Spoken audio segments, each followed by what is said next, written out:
เจริญพรเนอะโยมหนานฟันลงโจกนี่คนเดิมเจริญพรเนอะโยมแม่เป็นสี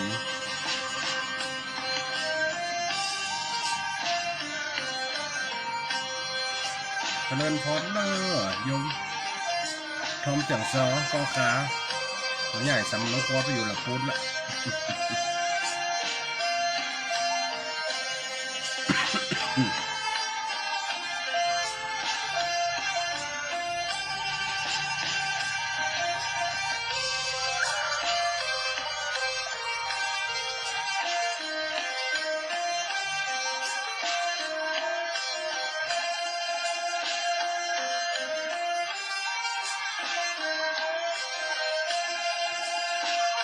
กับสาธุพระอาจารย์เจริญพรเนอะ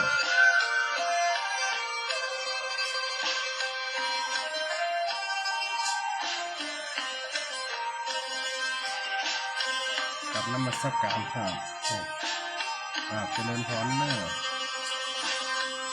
กิตติศักดิ์นะครับภาษาอังกฤษนะครับ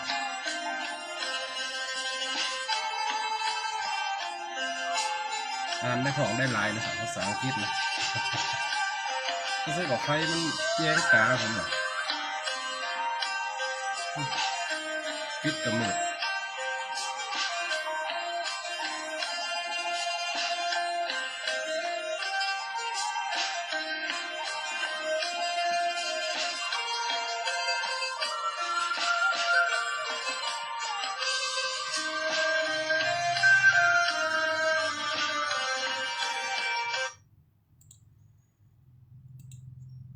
เสน่ห์การลงมาป้ากันแล้วปีแก้วน้องแก้วคนฟังทั้งหลายบทข่าวธรรมะเอามาขยายเรื่องเราได้จักมาเหล่าโอเจิ้นยิงเจนใจจุคนจุผู้มีใจเจือนสู้รอฟังมาและเนอแก่เท่าฝันกลางไพ่ลางบ่จังยังตัวหมอนค่า FM 106.50เปิดฟังรอถาทุ่มหนึ่งไหลมาหยัดมิดเฮามาป้ากันประจำทุกวันอาทิตย์พ่อแม่ศรัทธาเปิดฟังสอนใจสอนจิตธรรมะเอามาเรื่องเก่าเรื่องหลังสำนวนยังเป็นบทข่าวซอยเป็นบทข่าวซอยขอเจริญพรคนฟังตั้งหลายนะในสถานีวิทยุออกกระจายเสียง FM 106.50 เมกะเฮิรตซ์ณวัดบุญยวาสวิหารพระอารามหลวงณตอนนี้ก็ลิงสัญญาณไปต่างสถานีและสถานีใหญ่ขึ้นสีขาวหัวเช้าป่าชาอำเภอดอยหล่อแล้วก็เขื่อนฝายหินตำบลดอยสุเทพอำเภอเมืองเชียงใหม่ไปตั้งเจียงไฮ้เมืองฝ่ายเป่าแม่ขาจานหลายตีหลายตั้งแม่เหมาะหลับปูนเนาะห้วยตองซักหลายๆคืนที่เป็นก็ลิงสัญญาณมาแล้วก็ทักทายทางเฟซบุ๊กไลน์ด้วยนะแม่บุญเรื่องใช้เงินพระอาจารย์เอิญโยก็ได้เนาะดังแต่ดังว่ะก่อนเดี๋ยวเขาปิดไลน์แต่โยมเมนูเดี๋ยวตักไลน์เข้ามาฟังอยู่เนื้อพระอาจารย์ดีนะเดี๋ยวก่อนเดี๋ยวปิดเสียงตัวได้นี่จ้ะเอามาป้ากันหน่อยพออีแม่เนอะช่วงนี้กะเข้าวันสามาละเป็นศีลที่2แล้วเนาะกะโวยเนี่ยแต่เรื่องกินเรื่องทานคนเฮากะคงประยุทธ์ประยนเนาะก็ทำกันไปทำบุญกันไปเอาใจพระใจเจ้าเอาใจทำเอาใจนำใจทำถึงจะเป็นข่าวอย่างใดก็ตามอีปล่อยแม่มันอยู่ที่ตัวบุคคลเนาะเป็นอยู่ที่ตัวบุคคลเขาจะเอาศาสนาไปว่าที่ทุเจ้าเห็นหมดอันนั้นแสดงว่าผิดที่สุดเขาไปยึดติดว่าทุเจ้าเป็นศาสนาทุเจ้าก็คือบริษัท4เหมือนกันอย่างอีปล่อยแม่คนฟังรายการเนี่ยมีอย่างมีพระภิกษุแล้วภิกษุณีอุบาสกอุบาสิกา4อย่างที่เรียกว่าพุทธบริษัทบริษัทได้มันล่มกระจ่างมันกันละคงล่มหมดนะอย่างเปิดว่าเหิงซ้ายในอิมบอยแมนเนาะเขาจะเอาซ้ายกมันก็ต้องละเอียดหน่อยเอาตาเหิงทีมาเหิงเนี่ยจะเอาซ้ายหมอกชาร์ปนะซ้ายแบบซ้ายล่างไม่คัดเปิดมันก็แฮมอย่างทุเจ้าเขากับเหมือนกันนะพระเจ้าพระสงฆ์กับเหมือนกันมีหลายระดับมีหลายอย่างเหมือนกันถ้าเขาไปยึดติดจะแล้วอย่างตามข่าวกะหันทั้งการคอมเมนต์กับอันอย่างถ้าเขาไปติดตรงนั้นกระใจเพราะเขากระใจตกไปเหมือนกันเนาะจะถือว่าคนเขา อยู่ในจิตใจธรรมะอยู่ในจิตใจธรรมะก็คือเกี่ยวกับสิ่งที่เป็นธรรมชาติสิ่งที่เฮาอยู่แบบมีความสุขนี่คือธรรมะที่ดีที่สุดละเฮาถึงว่าเป็นพุทธบริษัทที่เฮามาได้ถึงการปฏิบัติถึงแนวทางวิปัสสนาหรือว่าสมถกรรมฐานขั้นสูงมาเฮายังเป็นปุถุชนคนยังหากินอยู่อย่างอีพ่ออีแม่ก็เหมือนกันทุกเจ้าเขาก็มีหลายระดับคนบ้านก็มีหลายระดับอติมเขาวัดให้เลยก็มีแม่นก็อันติมสนใจวัดว่าเห็นเลยอันติเป็นฮักวัดฮักว่ากับกันล้อมว่างที่มันได้ไปอันนั้นก็ไปแฮมอย่างเนาะกำลังฟังซอนี่ห้องกินข้าวติ๊กอย่างเจ้าเออแม่อย่างก็ที่พรฟู่ค่ำไปเนาะหลายท่านเนาะยังแม่บัวขี่สดเข้ามาอุ่นลำเปียงข้าวลำยาวเปียงไหมเนาะเดี๋ยวมันจะวิทย์ไปตั้งบทละครทำเฮาเนาะอันนี้ก็เป็นละครทำสอนคิดสนใจที่อีพออีเมติดตามรับฟังกันมาเป็นประจำเนาะเฮาอุ่นหลังเจ้าปัวละนอโพธิสัตว์สร้างสมปันข้างเมื่อเจ้าปัวละได้เข้าในเมืองเพื่อจะไปแก้ปัญหากับเจ้าพญา4 ปีแก้ปัญหาได้ทุกอย่างแก้ปัญหาได้ทุกอย่างแม่ยิงคนได้เป็นแม่เป็นลูกอาม่าตัวได้เป็นแม่เป็นลูกแล้วก็ไม่อันได้เป็นหัวเป็นหางหูแล้วมดกำนั่นเจ้าพญา4 ปีก็เลยว่าโอ้ถ้าจะให้กูมาตอบเนี่ย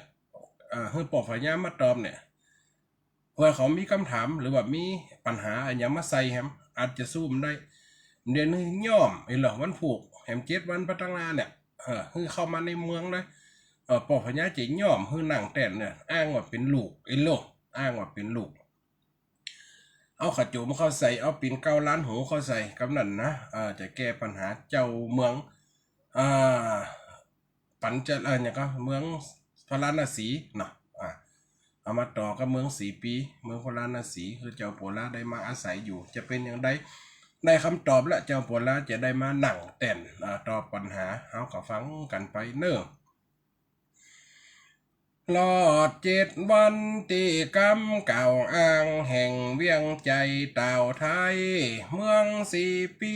เข้าใส่กำไว้7 วันใดพอดีมาฟังปัญหาปาลานาสีถามมาเต็มที่ที่ไหนก็จอยเจ้ากาซัดก็จัดสั่งถอยเฮอเจ้าโปลาบอจาแต่งตัวดีมานั่งต่อตาใส่เสื้อใส่ผ้าแวววันข้าจมตังเพชรสังวานสีสา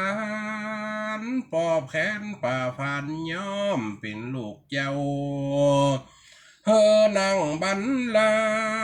งแต่นตัวปอกเต้าแก้ปัญหามีบ่จ้าเมื่อเหล่าเสนาป้าจ่าไฟฟ้ามาถึงหอดท่าก้อยฟังก็รู้ทราบเหตุวิเศษจังเขาลบวางยกมือใส่เกาเป็นว่าเจ้าลูกพญาบันนี่มึงนี่เก่งนอตอบปัญหาได้หมดอย่าได้คำตอบมาโปลาหนุ่มเนาไข่สำเนาแก้ไว้ไปกับทุนพญาเขตไข่ที่เขได้ใจมาส่งบรรณาการมากหน้าหลายตาพาแพว่าถั่วงาและอ้อยแก้วและแหวนสังวานใส่สร้อยตามเงื่อนลอยว่าไว้ไปเฮอพญาลาจาปอไทยปาราณสีเวียงใจปัญหาตั้งตอบข้อสอบเงื่อนไขเจ้าเวียงใจใส่โยโหกองแห่กองสิ่งมองส่งสัญญาณร้องสะท้านบ่อใดเสียเมืองคนเลือสะท้านผู้คนหลายท่านยิ่งใจ ต่างซักเสริญโปลาเตรียมใจเก่งอุบายโหไปหลอบดานเจ้าเมืองปาลาก็มาเกิดตานกูมีสมปานแต่ตักพอไอ้กุมมานปัญญาเขานักเฮาได้หลอดปนไฟญาพี่บ่มีลูกรักราดบุตาเกิดไปเกิดมาให้ว่าถูกต้องเลยเพิกษาเสนาตั้งห้องมากล่าวต่อรองเจ้าว่าไอเด็กใจโปลานั้นเล่าไผเป็นลูกเจ้าคนใดสืบถามลูกแจ้งเก้าและไปว่าใดจ้าใดจุงใดเข้าเฝ้าเอาเฮาเอามันมาเป็นลูกเต้าเสียบอดีกาพร้อมพักเมื่อเหล่าเสนาฟังเจ้าจีจักก็บอกทูลถอยดีสาธุแม่นมันสันทีกรรมนี้มีเป็นจริงถูกต้องควันเอามาโปลาสู่ห้องเป็นลูกพญาปอไว้อันนี้ตอนที่7ที่ข้างไว้นะอีปออีแม่มันบ่จบว่านั่นเนาะเพราะว่าอันเฮาอูเป็นหนักเนี่ยอันนี้เจ้าโปลาจะได้เข้ามาอยู่ในบ้านในเมืองพญาเจ้าเมืองเพราะนั้นน่ะสีปึกษากรรมนะในเฮาก็มีลูกไอ้โปลามันก็เป็นคนตั้งได้โหมาอยู่กับลูกเศรษฐีมาอยู่กับลูกเจ้าบ้านเจ้าจอมมันเป็นคนฉลาดผาดแผวไปตั้งหน้าเนี่ยมันจะได้เป็นคนหูคนลวกเฮาเอามาเป็นอุปราชเนาะเอามาหนังเตรียมไปนี้วันนาวันตาจะยกบ้านยกเมืองคือมันเนี่ยก็มาปรึกษากันเขาก็ว่าโอ้ดีกาปอพะเนี่ยคนเฮาก็เอาคนลวกมาไว้เอาคนใจอันที่มีความหูลวกแหลมเนี่ยมันบ้านเมืองจะดีไปตั้งหน้าเป็นโลกพาญาปอไว้คนลวกคนแหลมย่อมมีจองใจถึงแถมมาได้อยู่ตามบอกว่ามันมิตรจากคิดเฮ็ดคำในอารามเมืองเฮาและเจ้าเมื่อเขาสิ่งกันโอกรรมออกเขาก็แต่สำเนาบอดจะมีหนังสือจากองค์ปอฟ้าไปสู่นอลาทรงทำจัดการขบวนจ้างมาแก้วติดตามไปหลอดตำถึงบ้านหนอนเนาเอาเสนามัดห้างจ้างห้างมาเนอใส่บังเหียนเอาตังเอาเสลียงเอาจองเงินจองคำไปตีขันคำไปเจินตีขันเงินไปหับเอาเจ้าปัวลาให้หลอกแห่กันไปลุ่มลำมาแก้วติดตามไปหลอดตำถึงบ้านนอเนาพลทหารก็เดินตองเต้ายิงใจเราละโลดเข้าไปป่าดงกีรีบันพดสีนาดปืนกองย่อยันเสียงม้าฮีแห่นกองศูนย์กันโหสานั้นเดือดกันปนปีตีกองมองตุ่มมองมากกัดตะโดฮีแห่นจ้างก็เข้าไปคนกัดตือจ่อตือตุ้งหรอกเอาขัดคำไปแห่ฟ้อนกันเป็นจึงเป็นไรโหกันสนันต้องนี่ล่ะจะเอาเจ้าโปลามาหนังบ้านหนังเมืองนะโหซานันตองผลปีเมื่อเจ้าโปลายินเสียงว่าอีมีใจฟ้าวังสาตานกลัวเปิ้นโจมตีว่าเฮาเดือดล้านคิดแต่งสร้างบ้านแปลงเมืองเมื่อโมเสนาโหสานั้นเสียงสาธะสำเนียงว่ามารับตอนก็กราบบังคมเข้าไปอูอ่อนขันหน้านำขันเงินจนนำตับ ว่าไว้ชาข้าขอคำนับอ่านตั้นเจ้าโปลาบาดเดวนี้ไปถึงปุ๊บกัดเข้าปากันกันเหล่าวะมดหล่นนั่งลงมดเอาหมูเฮานั่งลงยกขันไปตำให้โลบาดเดียวนี้พ่อเจ้าเตรียมตาตนพญาปาลานังเก่าเฮอจุมหมดตูข้าราชบาดเจ้านิมนต์เจิญหน่อพระเพราะว่าเมืองเฮาเป้แก่ไพยะบ่เสียบาดบิงหนตีแก่เมืองใหญ่ยศอยู่เต้าสุขีเพราะป่าลำมีโปลาตันเจ้าป่อฟ้าทรงพลสั่งบาดเจ้าเจิญเสด็จเอาบ่จาไปนั่งกินเมืองลุงเรืองสางาเป็นบุญเกกาพระจาขอลาบคันไว้พาพร้อมพากาสาสะลององค์ฟ้าหลังจ้างอีกอ้างเมื่อโปลาได้ยินคำอ้างก็หลับขันเอาบ่จาครับเอาขันล่ะก็หลับเอาขันบ่จาหมูสมุนดีใจต่อตาโหล่องก้องหนาเนื่องนั้นเมื่อเจ้าโปลาหลับเอายังขันจากนั่งเต้นบันกินเมืองอยู่สร้างไปถึงหอคงก็สมกำอ้างพญาปอลามิงยศเจ้าราชากล่าวกำบรรพตว่าป่อก็เท่าสลาบ่มีลูกไว้ปู่ลาเอ้ยมาอยู่ในบ้านในเมืองก็ดีละป่อจะโอ้ฟังบัดเดียวนี่ป่อกระเท่ากับแกละป่อพญาป่อหันดีว่าลูกปู่ลาเนี่ยมีพญาปัญญาดีถึงเป็นลูกไฟลานไฟกระจ่างเตอะ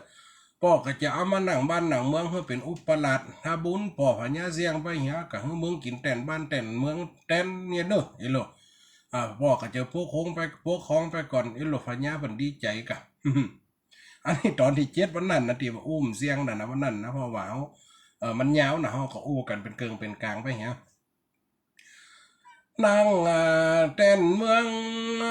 สมอ่างหากเอาเจ้าเป็นลูกเลี้ยงบ่เฮอมีแฝงบงแม่งหมอดเพียงอันเจ้าโฟดกำสมปานแจ้งแก่ไฟน้อยข้าราชการสั่งเฮอจัดงานฉลองรับเจ้ามีจอยซอเพลงครับดำแบบเบ้าใบสีทูนเอาขวัญไทยมีจ้อยมีซอสู่ขวัญใบสีหลอ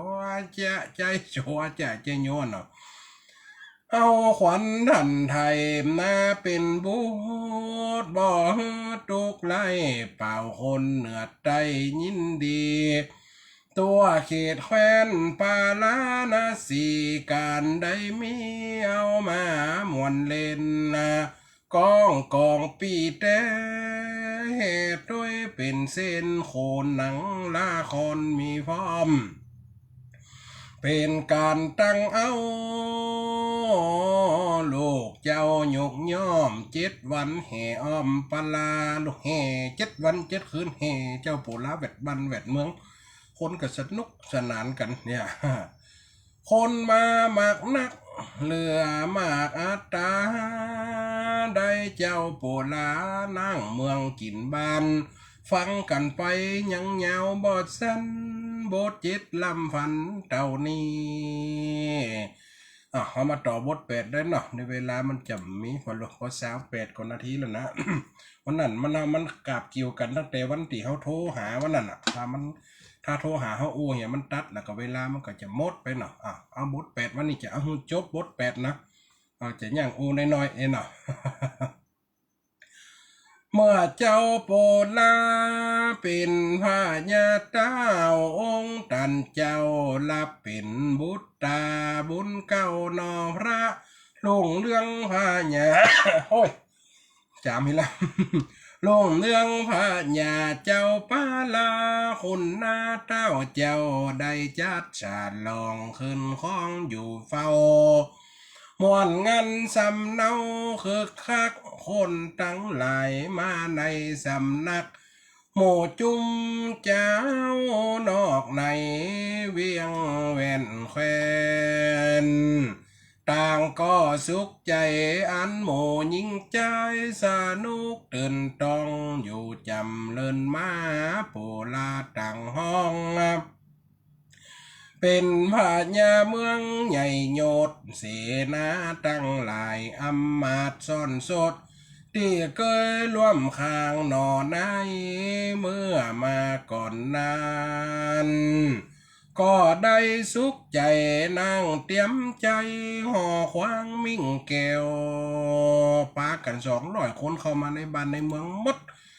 มาอยู่ด้วยเจ้าปุระเอาป่อเอาแม่เจ้าเศรษฐีโอ้อยู่เตอลูกอยู่เตออยู่ในบ้านในเมืองป่อแม่ก็ยังพออยู่พอกินอยู่อย่าป่อเก็บนั่นนะห่อควาง นั่งเตรียมใจห่อควางมิ่งแก้วก็เลยปรึกษากันว่าเจ้าเฮาได้สบายเพราะเต้าโปลาภูโปลาภูพงผู้ความหูนักเล่าพญาเก่งกาลือชาเมื่อได้นางเต้นยังบันลังกายังขาดฟันยาแม่เมืองกูเฝ้าพญาปุระได้มาพกบ้านของเมืองก็ดีมีกับเจ้าพญามีนางพญาอยู่เคียงข้างมันเปิงกะหาเขาจะไปเอาไผ่ตั้งได้ที่ไหนมาเป็นกูเปิงเปิดเป็นคนมีพญาปูนเมืองปัญจลานครปุ่นมีลูกสาวพญาเมืองปัญจลาเปิดเป็นคนดีคนงามเนอะแต่ร้อยบ้านร้อยเมืองกับไปสู่ไปขอเปิ่ม7รกปันง่ายๆนะเปิ่นพอลูก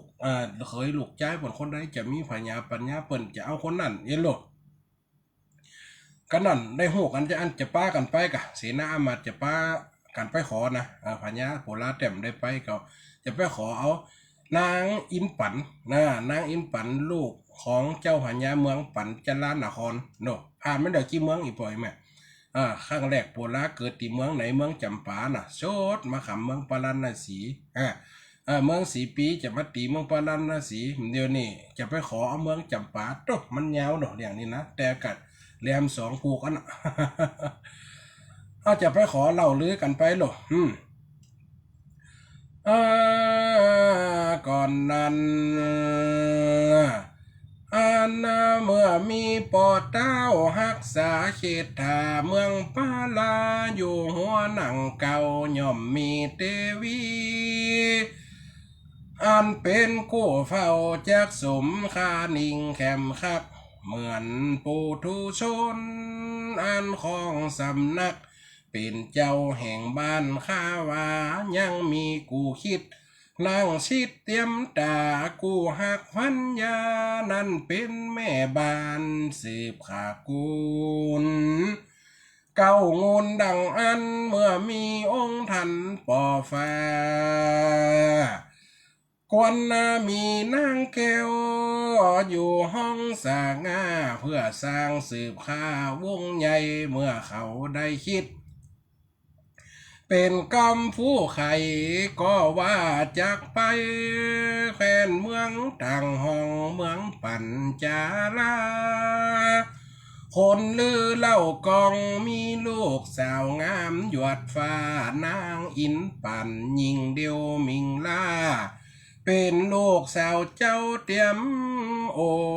งมีวันหน้าเนื้อดูสวยลาหงอูตกลงจากไปน้อมนาสู่ขอเอา เฮอเจ้านอนลาพาญาโปลามิงมิดเมื่อเสนาหารหูเจ้งกำคิดก็จัดห้างเอาขันไปไปหมู่เฮาไปขอสาวแล้วไปขออันแม่เมืองไปขอมเหสีคือเจ้าโบราณนอกปุ้นเมืองปัญจลาไปหมู่เฮาไป8-9 คนเพราะเอากาเสนาผู้ใหญ่คนเท่าเพราะเนาะอย่าเอาเท่าเอาแก่ไปอู่โลกมันมีมาตั้งแต่ไทยอีปล่อยแม่เนาะก็จัดห้าง ห้างขันไปสมบัติลำกาเงินคำแก้วใส่ฟ้าห่มสาใบตีกวนก้าอ่างจะไปขอนางงามสารลางเมืองปัญจนาบอดจาถ้าก้าวถึงอินปันนงคันวัดว่าอันอยู่แหล่งลาปัจจาในคืนหนึ่งนั้นนาทีคืนนั้นนางอินปันกำลังนอนรับอยู่ในห้องปราสาทหลบวันผูกวันหื้อแหม3-4 วันจะมีคนมาขอนางกับฝันไปก่อนละกล่าวถึงอินปันนงคันวัดว่าอันอยู่แหล่งลาปัจจาในคืนหนึ่งนั้นฝงนอนรับตาบนอาจใส่ยาคืนนั้นว่าอันเมื่อมีกู้กรรมจากมาขีดคันมีสำแดงตันรู้ไว้ราตรีญาตัวละน้องได้ก็ม้อยฟันใดเหมือนจริงฝันว่าองค์เต้าอินองค์สิงมาหานางยิ่งตีในหอห้องนางฝันว่ามีพระอินทร์ลงมาจากบนจันฟ้าลงมาหานางที่ในหอห้องเอาแก้วมานี้มาตกใส่ตององค์มือนางบาดว่าแจ้งส่องใสไปตัวแผ่นฟ้านางเอามาปกผ้าห่อนำโลกฝันดีแต่ดีว่าแล้วสะดุ้งเตือนยังติดใจคำก็เก็บงำเอาไว้ทีถอยพูดอย่ามาฝันจะนี่ฝันพระอินทร์เปิ่นเอาแก้วมาหึงกุกเอาโป๊กผ้าไว้โลกสะดุ้งเตือนได้ก็ล่อนรับเก็บไว้ที่ถอยเลยมาอุจจาปีเลี้ยงใหญ่น้อยที่ดูแลนางแวดล้อมเขาต่างโจจ้าไข้หัวกันพร้อมอิโล ว่าองค์หญิงเจ้าฝันดีแต่คืนนี่นะสูอันข้าเนี่ยฝันว่าพระอินทร์เอาแก้วมาใส่องค์มือกูก็เอาโป๊กพาไว้จะเป็นแต่อาจารย์ได้หาอิโลกหมูนางบัตจริกาหมู่คนใจก็เป็นสาวอย่างเดียวกันหมดอายุได้18อยู่โลกไข่หัวกันเคี้ยวเขาฝันจะนั่งถ้าว่าเป็นคนยังได้ก็จะว่าจะได้ผัวมั่วเนาะถ้าคนจะบ่นแบบฝันจะมีลูกผัวกับมีจะมีลูกจะได้สูก็ว่าไปเลยว่าเล่นกันหยอกกันไข่หัวกันน่ะเขากันเล่นของเขาก็ไปเนาะไข่หัวกันพร้อมว่าองค์หญิงเจ้าฝันดีแม่นว่าจักได้เป็นมเหสีลังว่าจะมีเมืองใหญ่แคว้นลาจากมาสู่ขอแต่นอเจ้าข้าสมลากาตีนึกต่างเขาไข่หัวหากันหันลึกตามภาษาสาวแล้วเรื่องซอนจูไข่หัวเป็นแถวอันเป็นแนวภาษาโลกสร้างเห็นหรอเขาจะกำอย่างกันหัวน่ะแม่ยิงถ้าอยู่กับเขาจันให้นั่นน่ะหัวใจถ้าอยู่กับเขาก็จันให้มันก็เป็นเรื่องธรรมดาของโลกเนาะ ภาษาโลกสร้างนางอินปันก็ว่าของบ่อนลังจากได้มีไฟในหูมาเอาเป็นลักแห่งห้องกาตู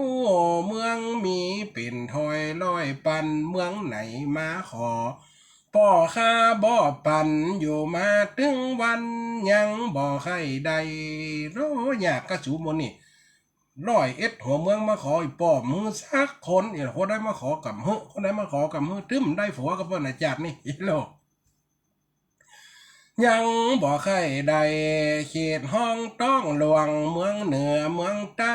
คนมามากมายยิ่งนักมาอูมาขอกับป้อแน่คักก็บ่ปุ่งถอยเมืองใดเขาก็หยอกล้อ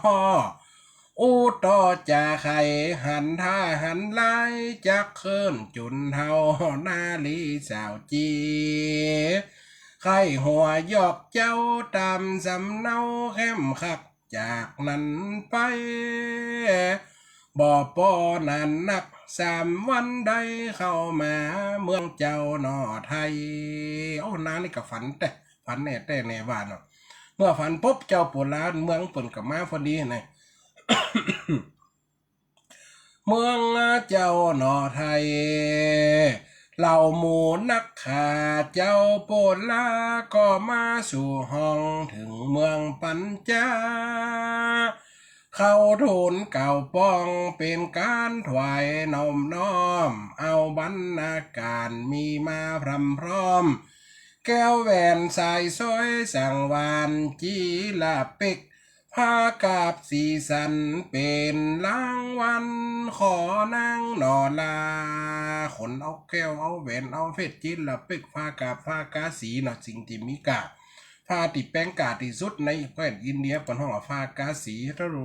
ถ้าเป็นเดียวในกับผืนเลยจะเป็นหมื่นอย่าเป็นแสนอย่าพอมาขอนอนลานางอินปันกับเจ้าใหญ่มาป่อพาญารัดไทยพร้อมลงหลวงคนอยู่บ่อไล่เสนาเหนือใต้นางตามยกของมีกาตุนว่าติดตำเขาน้อมนำแจ้งข่าวที่ถอยเมื่อเสนาอามาตย์ทหารเข้าไปถึงต้องพลงเมืองปัญจลนครก็ไปทูลถามไว้สาพ่อพญาบัตรเจ้าบัตรเดี๋ยวนี้ข้าหมู่เสนาทหารข้าราชบริพาร8-9 คนพร้อมกันมาเอาของรางวัลมีกามานั่งเนี่ยอาศัยขันค้ำขันเงินมาเนี่ยบัดเดียวนี่จะมามีเรื่องมาทูลมาจากับผ่านพระอ่านป่อพญาเด้อสูมีเรื่องอันใดบอกคือข้ามาอีหรอโอ้กำเดียวเนี่ยข้ามีเจ้าพญาขึ้นมาหนังแต่นใหม่หันเจ้าป่อปูลากะโอ้เป็นคนหูคนลวกเนาะเล่าฟังเขากันเล่าเมืองนั่นเมืองนี่ก็ยังมาหน่อมหน้าตึกตำตึกว่าเมืองปาราณสีที่ว่าเมืองใหญ่ๆเมืองสีปีใหญ่ๆเปิ่นมาต้าปัญหายังเอามาเสียเงินเสียทองพวกก้าหัวพวกก้าควายเอาควายไปเสี่ยงเป็น500 ตัวโอ้เปิ่นมีปัญญาโอ้กันนั่นเลยอีหรอปัญญาเนาะโอ้ปัญญาสูได้ค่ากับพอได้ยินอยู่เขาโฟดทั้งเฟซบุ๊กอยู่นะถ้าเป็นเดียวนะเขาลงสตอรี่อยู่ยันนะถ้าเป็นเดียว อีกะหูอยู่เปิ่นเล่าเปิ่นลือข้ามน้ำข้ามดอยมานี่โอ้บ่ได้เจ้าโปลาได้เป็นคนมีปัญญาก็ดีเอาหยังมาเปิ้มเอาหยังมาฟ้องพ่อขอพอละอันนี้ก็แก้วอันนี้ก็แหวนอันนี้ก็เงินอันนี้ก็ทองเอามาตีตื่นพอลูก พอใจเห็นหรอได้ก็ไปเป็นอย่างคนเขาคนขอคนเนี่ยมันเจ้าคนมาขอหมาเห็นหรอถ้าอูดีนี่ข้าก็ฮื้อมด100 หัวเมืองมาขอป้อมฮื้อไฟนะถ้าเป็นเจ้าโปลานี่ป้อฮื้อเลยเห็นหรอตกลงจะฮื้อละพร้อมห้องหลวงคนอยู่บ่อไล่เสนาเหนือใต้นางตำโยของมีกาตุนว่าติดตำขาน้อมนำแจ้งข่าวที่ถอยว่าจักมาขอเอานางมิงซอยอินปันนาเลลูกดาวเป็นมาเหสีเมืองข้าปุ่นเล่าลูกเลี้ยงเจ้าพญาโปลาหนอไทยของราชเตรียมตาขาดพันลิญามะเหสีเจ้าเมื่อฝ่ายเสนาปัจจาลาดเฝ้าเมืองปัญจาลาลูแล้วก็ว่าดีศักดิ์ศรีบอกแก้ว ตามคนเล่าหรือชาโปราเต้ายศคนมีผาญาสมลากายกเป็นลูกเจ้าไปตามเปิ้นขอไปเป็นกู้เฝ้าเมืองของเรานี่แหละเมืองของเรานี่แหละถ้าว่าคัดขืนบ่ตามจี้แนะกลัวจะเป็นเรื่องในหยาปราณสีเมืองใหญ่เลือดตา หากผิดว่าตาจากเสียก้าใดเมืองใหญ่เปิ้นดีมาตีจิ้มไก่ก็เป็นลักใจยิงนักพญาก็ขึ้นโลเมืองพระราณสีเป็นเมืองใหญ่ถ้ายกลูกสาวเมื่อเปิ่นพามันมาตีบ้านตีเมืองก็คือคนตายกันได้เป็นยังไงหรอก็เป็นลักใจยิ่งนักคนตั้งหลายสว่ามีพักเพราะกลัวตัวอำนาจพญาองค์ขึ้นนั่งใหม่นามชื่อบัตทาว่าเจ้าโปลานางเต้นกินบานข้าราชการก็จะกล่าวตานเป็นเอกญาณพำพร้อม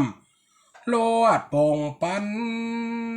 เป็นกรรมอ่อนก้อมหันดีสาตุย่อกำบัดเดียวนั้นนั่นโลกขนาดนั้นจะตกลงจะยกเฮือนะโลกบาดเดียวนั้นเปรียบป่าเข้าจำบ่ต้มก็ยำบ่ลาบก็ซาถึงจะได้อันนั้นโลกเจ้ากาวนปีงไอ้น้องลาอินปันที่ดาลูกเต้าเมื่อได้ยินเสียงเขาโห่เศร้าก็ฟดจดเข่าผ้าลงวิดวิ่งถือดาบตบภาพยงโยงกลางหมู่วงเสนาต่างห้องกำนั้นเจ้ากาวนเนี่ยเป็นปีอ้ายของนางอินปันหรอกได้ยินโฮมอย่างกันเศร้ากับไปฟังฟอโอ้ไปน่ะอีป่อยกเอาน้องอันลาไปเหอะเมียงเปิ่นมาขอเอาอยากจะอิ่มทุกกำนันเจ้าอันพญากาวนเนาะเจ้ากาวนกับโตโจรลงกลางต้องฟันลงตบภาพฟ้อนเจิงเนาะบะเบะไอ้ยาให้ยาเนาะสู้ลูกบ้านไหนเมืองไหนมาเดี๋ยวนี้จะได้พ่ออีโลโอ้พ่องนล่ะ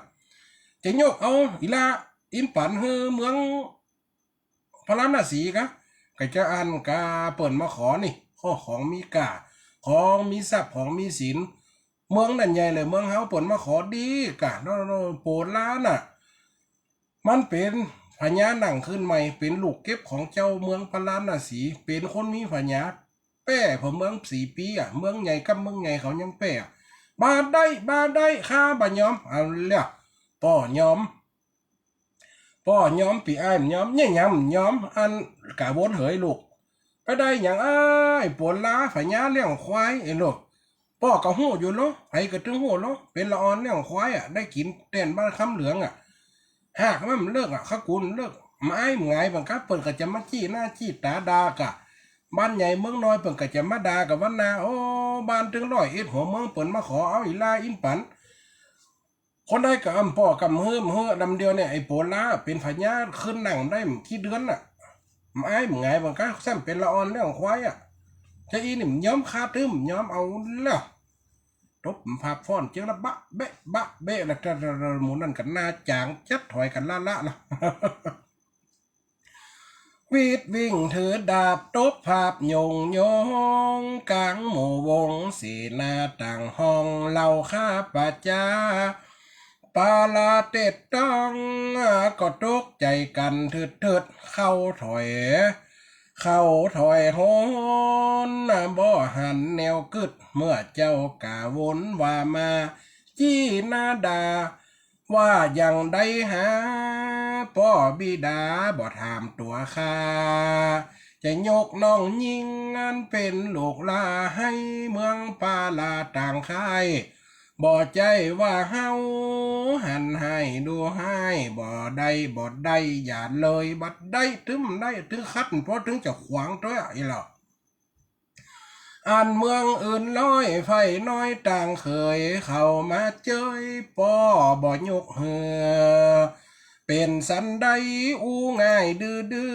ให้เจ้าโปลาคนตกมันเด็กเลี้ยงควายได้เป็นปั๊มมุกไผ่คาเขาจักดูแควนเมืองอื่นหมื่นร้อยเอาซอยยองแหวนมาเป็นกาเต้นสู่ขอก่อนอ่านป้อบ่เฮอเขาฟังเบาเอาสั้นจะเกิดค่าฟันบันเนื้อของบอดดีเอามาแป่งเจือฮือไอเด็กคนเลี้ยงควายตกว่าจะเจ็บเนาะข้ามอนไทยขอยอมสู้ตายคัดขวางทุกไล่ไม่ให้อย่างใดก็ตามไม่ให้นะคุณพ่อเห็นหรอกาสู่จะเอาเข้ามากระไดมวยจีนมวยไทยเก๊กบ่ท่ากว่าตายไอหมูตัวเล็กพวกเด็กเลี้ยงควายตามกองตัวว่าเฮาเปิ้นจัดเจ้าไอ้เล็กเลี้ยงละอ่อนเลี้ยงควายตามหนทางอ่ะจะมาขอน้องกุ้ยป้อเฮอกัดป้อกระเทียมได้แล้วกันนั่นพ่อหยังป้อก็เริ่มเท่าละคนจะได้นั่งบัลลังก์แตนก็คือเจ้ากาวนแซ่มากาวนนี่มันเปิ้งใจถ้าเมืองอื่นจะเป็นร้อยบ้านร้อยเมืองมาขอไอ้ป้อมฮื้อกะก้าแก้วแหวนเต่าเดียวกันมาฮื้อละอ่อนเลี้ยงควายข้ามย้อมฮู้ถึงไหนอายไปถึงหันอีโลเข้าไฟเข้ามาป่ะอีโลจะตีติ๊กๆแล้วคนมันสวงเนาะร้อนโมเสนาเมื่อเจ้านอนลาก็เกิดกลัวทาใจนักกำโบลานเปิ้นอูเก่าตักก็แม่นเป็นจริงกำใดตุเจ้าโป่งแล้วพระน้อยก็ขายขยมเสียดายบ่อป่งปันเฮอเนี่ยกำเก่าเนี่ยเหมาะก่อยปล่อยแม่เสน่การหลงก้อนเอามาหวานนะเนี่ยพรบาปไปปูจาของกระจ่างอีปล่อยแม่ตุเจ้าโป่งแล้วมาถามพระน้อยยังพระน้อยโป่งแล้วถามขยมสมัยก่อนมันมีอีแม่เนาะอยากคล้ายๆเปิ้นเอาหอหนึ่งกาเอาของดีๆล้ำไปตามตุเจ้าเนี่ยเอาไปเตอะไม่ออกใครกินก็กินเตอะอย่าเอาไปเตอะผู้จ้าไปเตอะผู้จ้า5 บาท 10 บาทฟ้าน้อยมันหมายตาไปแล้วไอ้แม่คล้ายๆอย่างของมันขยากอย่าเปิดทุเรียนไปตานนี่นะทุเจ้าเอาไปเตอะกินมา2-3 วันละมันอยากแล้วฟ้าน้อยมันได้กินกำเตือเนี่ยฟ้าน้อยก็อุ่นใจจะได้กินตูหลวงก็ได้เอาไปเฮอหญ้านะผู้จ้าเหี้ยขยมก็วิทย้อยกวดวัดตึงวันได้กินนะบ่าทุเจ้าก็ได้ผมถาม50 กรัมอย่างน่ะเขาก็ได้ดีเอ็นดูในพ่อแม่เนาะเจ้าของเจ้าอีนั่นเนี่ยเพิ่นว่ามันมีแต่คนเฮานับใดนำเอายังกระจ่างไปวัดไปวักก็ผู้จ้าเด้อโตอย่างนั้นบางคนอดใจกระเตียดทุกเจ้ามันกินแต่พระน้อยมันอยากรู้มันดึงหมาตายหมายตาหั่นล่ะเนี่ยมันมีความจริงในพ่อแม่เนาะพระน้อยกินแล้วขยมยังเหลือแล้วมันก็ขยะอย่างเดียวกันละอ่อนเนาะมันเป็นจ้าอันเนี่ยเอามาห้อยเป็นกำข่าวในพ่อแม่เขียนไว้เป็นบทข่าวป้นล่างบุญบัดตายไปวันหน้าเขากันล่างเอามาเก็บ มาเป็นอันเป็นคล้ายๆเป็นหนังสือรวบรวมไว้หลายจัดนักอยู่นี่ตู้เจ้าโป่งแล้วฟ้าน้อยก็ขายขยมเสียได้บ่โป่งปั่นเหิดลวดดักใจอยู่หันเจื้อเกือบ่กล่าวจะลือไปนักอายก็อายขายหน้าแต่ตักปอลวดปอกปิกเร็วไปไอ้หมูนั่นกเสนาอามาดคนเฒ่าหัวงอกหัวซะเข้าไปหาเปิ่นป่อเฮือนแล้วอายเบิ่มเฮืออายกับคำนั้นนัทนนาเน็ตนาสามดการออกอ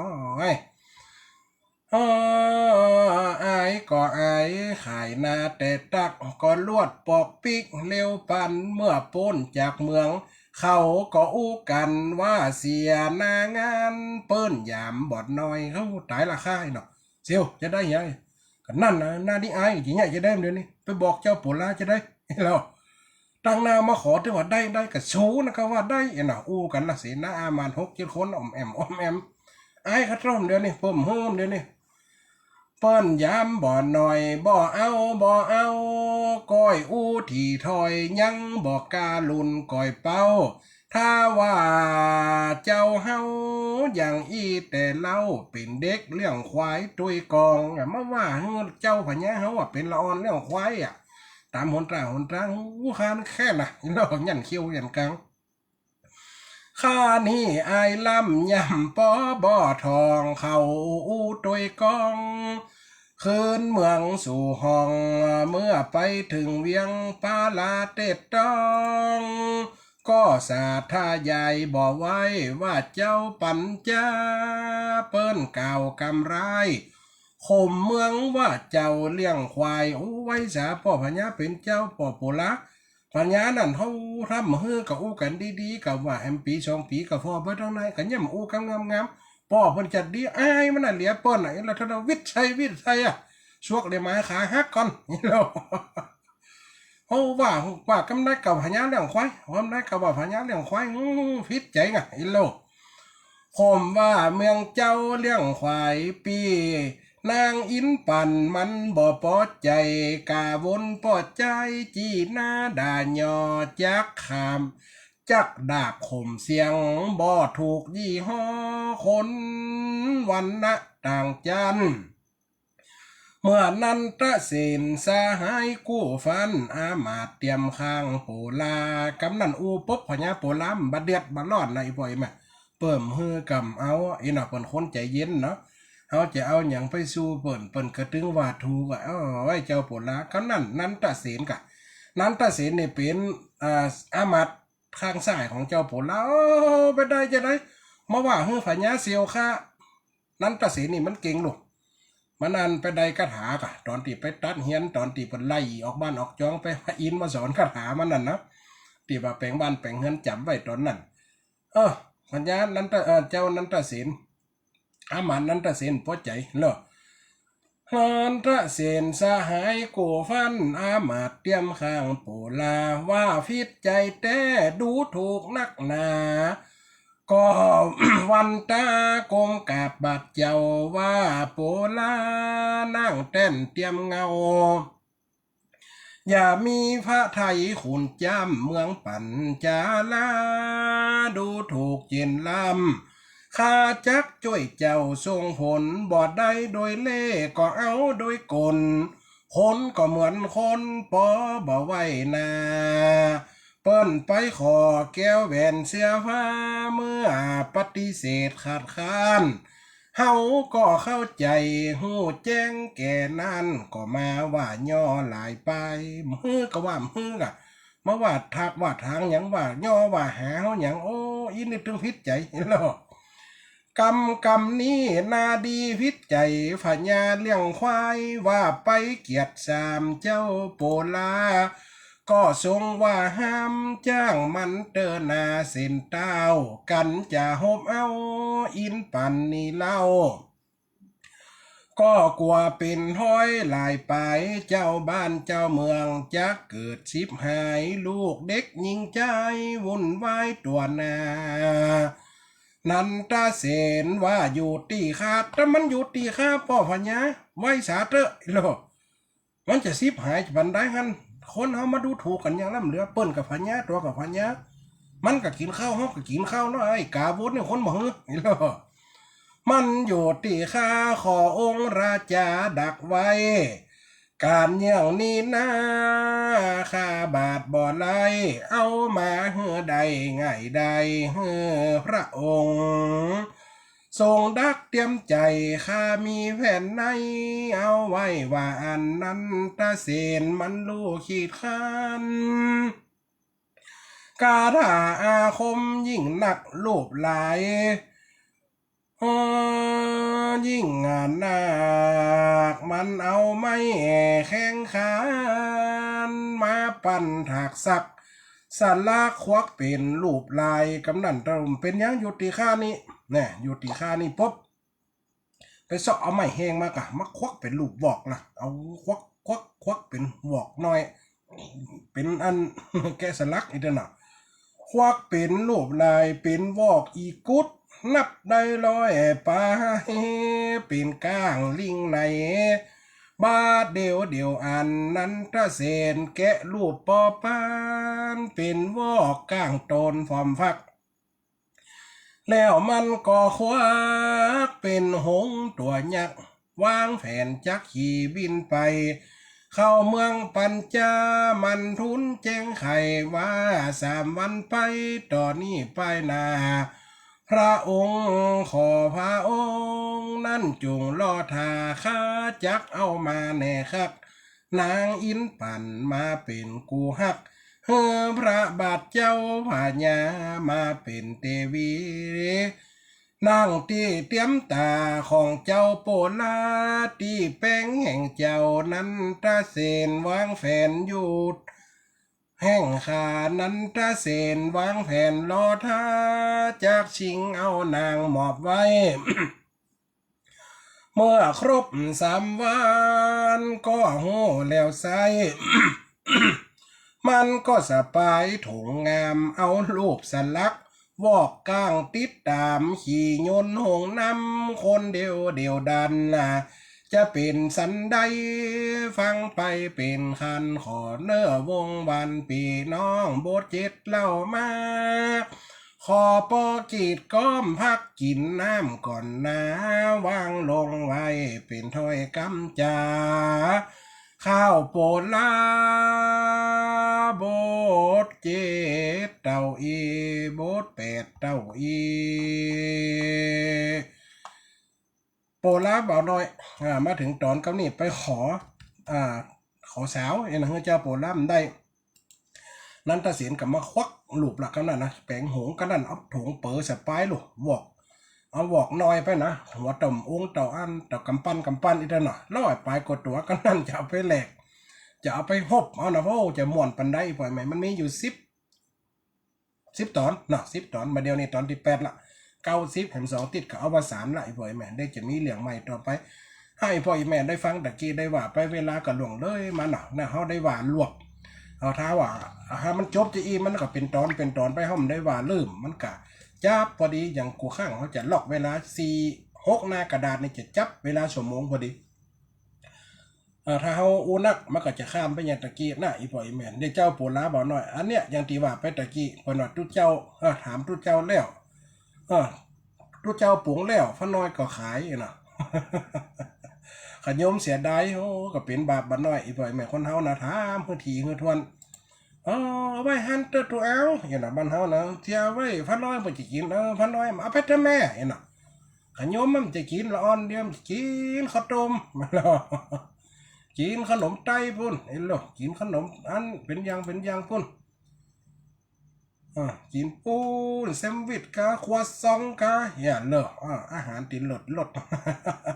ไอ้ปล่อยแม่เวลามันหลวงเลยกันมาหน่ำเนี่ยแหลม5 นาทีเนาะแฮม5 นาทีก็เปิดโอกาสห้องเห็นสักสาย2 สายกับป้อนเนาะได้สรุปให้ฟังวันเนี่ยฟังแล้วได้สาระอาจากอย่างในอันทำดีย้ายข่าวดีย้ายเป็นบทกันไปเป็นบทกันไปเนาะนี่มาถึงเด็กเก้าปัวละได้นั่งบ้านหนังเมืองพ่ออย่างคนเฮามีวิชาปัญญานังปัญญารัตนังปัญญาเป็นเสมือนดวงแก้วปัญญาเป็นสิ่งที่มีความใช้แรกตาฮัลโหลนมัสการเจ้าอาจารย์เจริญพรเด้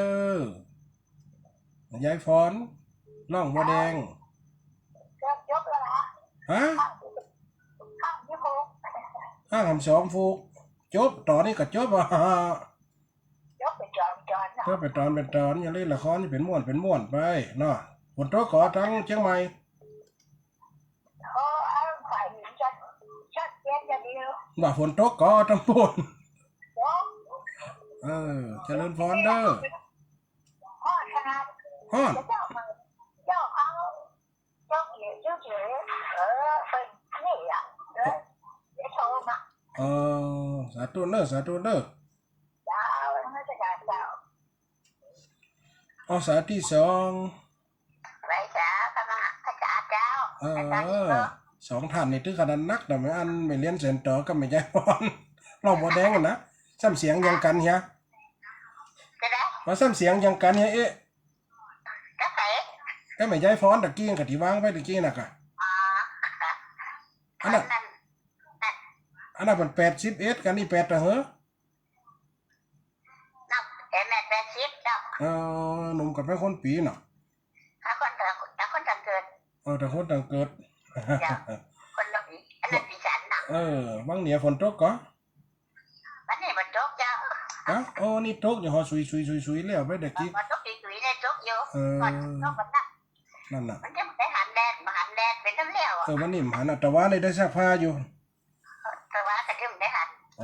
น่ะสาธุเด้อเจริญพรเด้อ เจ้าแล้วให้กำลังใจเนอะ สาธุ เจ้ากับไว้เจ้า FC 2ท่านนี่เน็ตเนอะ80ปลายเด้อบ่ยแล้วคนรุมกันนะ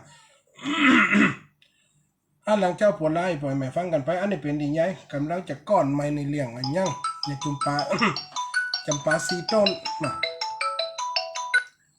สาธุเจริญพร เจ้า สาธุโยมแม่ เอาหมดนี้เนาะ สาธุเด้อ เจ้าได้คำที่ทำจ้าดีเนาะ นั่นน่ะแล้วจังไมฝนตกกันมา ตกถึงวันนะเจ้าวันนี้ก็ตกเจ้า มันคนละโซนเนาะ เจ้า นั่นน่ะ วันนี้ท่านอาจารย์มาได้มาช่วยท่านมหาสมชาติเจ้าที่คนมาตามเตรียมเสมออ่ะเจ้า วันนี้มันได้ไปอ่ะมันเสมอมันได้ไปกันนะเพราะมีนัดแขกไว้วันนี้มันได้อยู่วัดหลายวันแล้ว ท่านอาจารย์นะเนี่ยการนักนะรักษาสุขภาพของเนอะ นั่นน่ะก็ต้องกับลูกไอ้จุดทายามาแต่ว่า พักผ่อนอาจารย์ใจก็สบายนี่ นั่นน่ะสาธุเด้อโยมแม่ ก็ เด้อ เป็นกำลังใจให้ท่านอาจารย์นะเจ้า สาธุเจริญพรเด้อ เจ้า ครับพอดีหมดเวลาหมดเนอะอีพ่ออีแม่เนอะหมดเวลาแล้วคนฟังรายการขอส่งสัญญาณอุจจาปักปอนพอนาฬิกาไหลมาลิงค้อนทิศทางลาจรนัดพบวันนี้ลาไปที่นาข่อยโคบบรรจบได้เวลาที่นี่บอต้าติดหน้าแหมนาเหลืองเจ้าผัวล้ายังมีต่อแหมหน่อยยังมีต่อแหมหน่อยเจริญพรเนอะสาธุเจริญพรมาท้าบันฟอนสาธุ ดีแม่ฟังทุกรายการแล้วเจ้า ไอ้สาธุนะแม่เนอะมันพอเราฝนตกก็ แม่ท้าดีพระอาจารย์ติดเจอที่บ้านแม่กรีนนะเจ้า ที่อันป้าข้ามหนทางนะกะ เจ้า ไปได้เบอร์ไหนมา แม่ขอเขามาเจ้าแม่ สาธุ มาใครโทรอย่าต่างแม่มีเบอร์เถอะลูก สาธุนะแม่เนอะ เจ้าขอต้องจัดรายการให้เงินลูก สาธุเจริญพรเน เจ้า อะ เจ้า ต้องเฟซบุ๊กไล่แล้วสีท่านไม่แป้งเนาะไปฮะนี่อากอยก็ แม่กาบสีขันแก้วเนาะอันยังมาอาจารย์กิษดาไว้สารนี่แม่คำน้อยแม่จังซอคำน้อยแม่แจมจังซอดังไอ้หล่อหัวใจเด็กชนเจริญพรเนอะสาธุหมดเวลาพอดีทางเชียงใหม่ฟังทางวิทยุก็ได้นะแม่ครูเนอะ